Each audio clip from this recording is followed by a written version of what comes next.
To the explainer. Today, we're taking a pretty incredible journey through human psychology, resilience, and peak performance.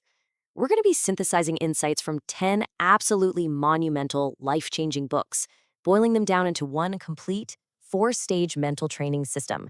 The goal of this explainer? It's simple, really, to give you the exact blueprint to make your mind virtually unstoppable. All right, let's dive right in. So, I want you to ask yourself a question. What is your absolute most powerful weapon in life? Seriously, take a second and think about it. Is it your college degree?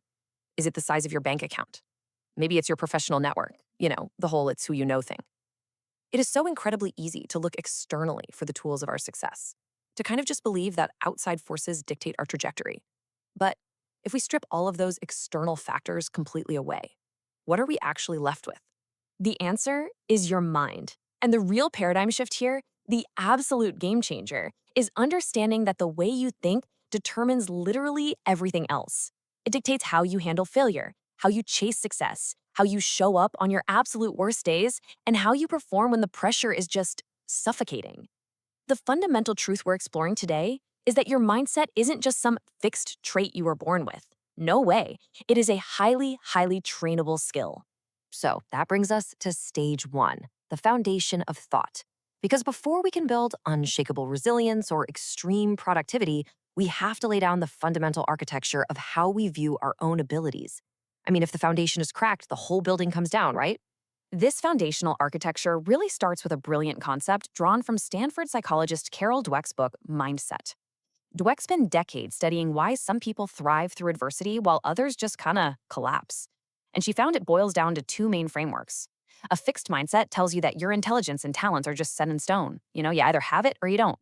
But a growth mindset, that tells you that abilities can be developed through dedication, hard work, and crucially, learning from failure. The absolute ultimate growth hack here is how you speak to yourself. Dweck teaches that just adding the word yet to your vocabulary opens up everything. So instead of saying, I can't do this, you just say, I can't do this yet. Just that single, tiny word keeps the door of possibility wide open. Interestingly, we can actually trace Dweck's modern psychology back over a century to James Allen's 1903 classic, As a Man Thinketh. He stated it so simply, as you think, so you become.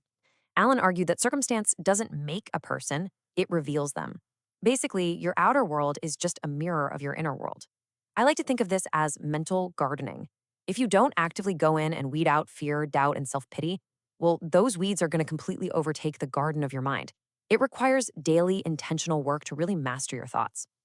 Now we're on to stage two, reframing pain and obstacles.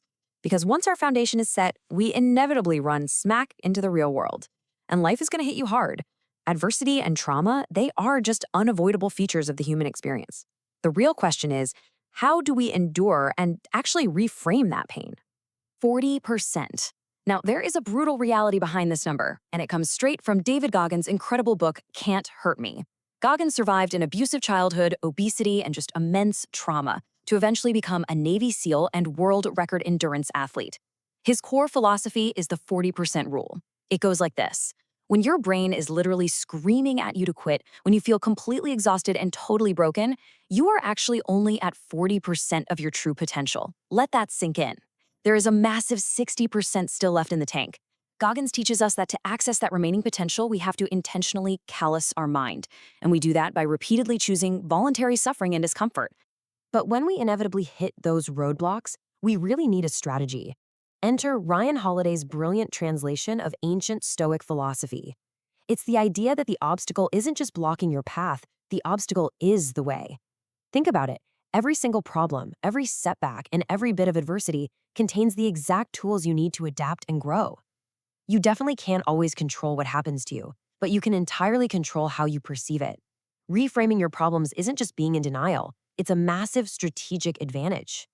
And the ultimate limit test of that kind of stoic endurance, that comes from Viktor Frankl. He was a psychiatrist who survived 4 Nazi concentration camps, losing almost his entire family in the process. Stripped of literally everything, he somehow found a way to survive psychologically. He realized that meaning isn't just handed to you, it's found by you.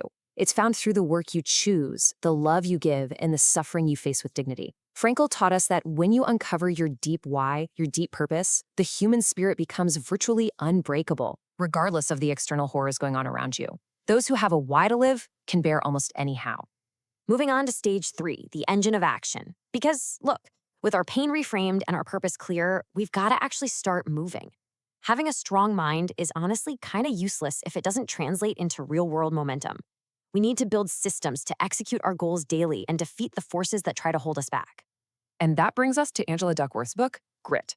She basically proves mathematically what really predicts extraordinary success. And here's the secret.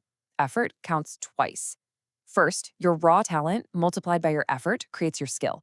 But then you have to take that brand new skill and multiply it by effort again to reach actual achievement. It just proves that sustained effort completely overrides natural, unearned talent every single time. The people who win over the long haul, they're simply the ones who absolutely refuse to quit. But to sustain that kind of effort, we need some serious architecture. James Clear's Atomic Habits argues this beautifully. He says, we don't rise to the level of our goals, we fall to the level of our systems. This architecture basically relies on a 4-step habit loop: cue, craving, response, and reward. By engineering your environment around this specific loop, you completely remove the need to rely on willpower, which, let's face it, is super fickle. Clear also champions what he calls the 1% rule. The idea is, if you improve by just 1% every single day, those tiny atomic habits are going to compound into massive, life-altering results over the course of a year.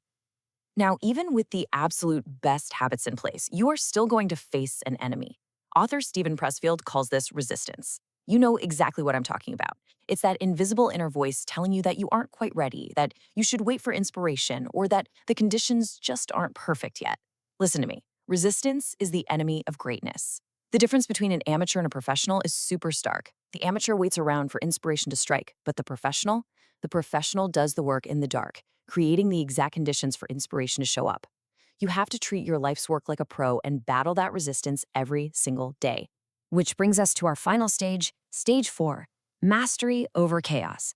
Okay, so you've got the mindset, the resilience, and the daily engine of action. That's great. But how do you actually maintain your trajectory when the world around you is just spinning completely out of control? For this, Eckhart Tolle's The Power of Now offers a pretty radical departure from typical self-help advice. It isn't about just pushing harder. It's actually about extreme stillness. The core idea is this: you are not your thoughts. You are simply the awareness behind them. Most of our suffering actually comes from excessive mental noise, right? We're either constantly reliving the past or dreading the future. But by releasing that noise and grounding yourself entirely in the present moment, you can access a state of deep inner calm and peak flow. That is exactly what high-performing athletes and executives use to totally dominate their fields. And when chaos does inevitably strike, Tony Robbins' framework from Unshakeable really hits the nail on the head. He teaches that the quality of your life is determined by the quality of the questions you ask yourself. Think about it. In a crisis, an amateur asks, "Why is this happening to me?" And that question, it just paralyzes you. But asking yourself, "What can I learn from this and how can I use it?" instantly neutralizes that fear. It actually forces your brain to search for a strategic advantage. It basically turns you into someone who has decided well in advance that absolutely no problem will ever be bigger than your will to overcome it. All right, let's bring the whole shebang together into your ultimate mental training toolkit.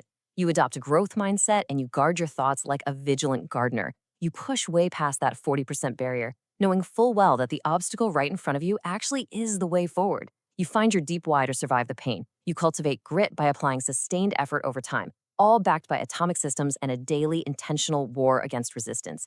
And finally, you learn to step back from the noise, get totally present, and ask empowering questions so you remain completely unshakable. Guys, these aren't just 10 random ideas thrown together. They literally compound into one extraordinary, totally unstoppable mental operating system.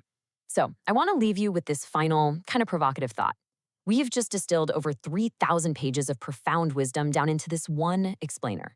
But look, knowledge without execution, that's just entertainment. So which of these 10 frameworks are you going to apply to start rewiring your mind today? Seriously, just pick one.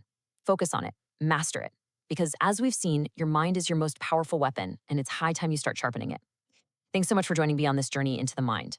Keep learning, keep building those systems, and I'll catch you on the next explainer. Thank you so much for watching today's video. It means the world to me that you're here and part of this book-loving community. If you love this video, please hit the like button. It helps others find the channel. And don't forget to subscribe for more book discussions, deep dives, and all book things literature. I'd also love to hear your thoughts in the comment and connect. And if you know someone who'd love this content, please share it with them. Sharing is caring, and it's how our little community grows. Until next time, happy reading!